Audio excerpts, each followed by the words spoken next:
वळूयात पुढील बातमीकडे। संभाजीनगर महापौर निवडणुकीच्या तारखेची आज घोषणा होण्याची शक्यता आहे। विभागीय आयुक्त नेमणार पीठासीन अधिकारी। 7 किंवा 8 फेब्रुवारी रोजी निवडणुकीची शक्यता आहे। राजकीय पक्षांकडून अद्याप गटनेत्यांचीही घोषणा झालेली नाही।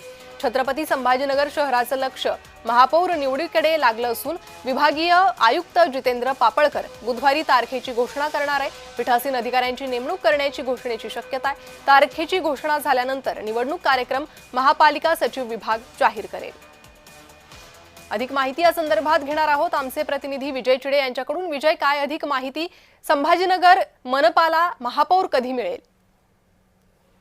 नक्कीच पाहिलं तर छत्रपती संभाजीनगरची महानगरपालिकेची निवडणूक संपलेली आहे। मात्र त्यानंतर आता भाजपचे जे आहे ते 57 नगरसेवक निवडून आलेले आहेत, तर इतर पक्षाची नगरसेवक या ठिकाणी आलेले आहेत।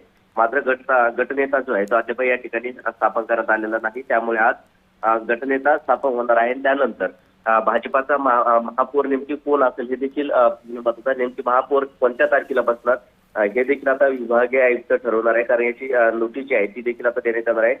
7 फेब्रुवारी अथवा 8 फेब्रुवारी निवडणूक जी आहेत महापौराची निवडणूक होणार आहे आणि त्या रोजी महापौर बसणार आहेत। मात्र सध्या जर पाहिलं तर शिवसेना आणि भाजप जे आहेत या दोन्ही पक्षांकडून आता पाठिंबा देण्याची तयारी आहे। त्यामुळे भाजपचे तब्बल 57 नगरसेवक आहे आणि बहुमतासाठी 58 लागत असल्यामुळे आता शिवसेनेने त्यांना पाठिंबा देत असल्याचं देखील पाहायला मिळत आहे आणि त्यामुळे आता या ठिकाणी भाजपचाच महापौर बसणार। मात्र महापौर कोणत्या तारखेला बसणार हे पाहणं महत्त्वाचं आहे। आज जर पाहिलं तर या तारखेवर निश्चित केली जाईल। नेमकी 7 फेब्रुवारीला महापौराची निवडणूक होईल की 8 फेब्रुवारीला महापौराची निवडणूक होईल हे पाहणं महत्त्वाचं असणार।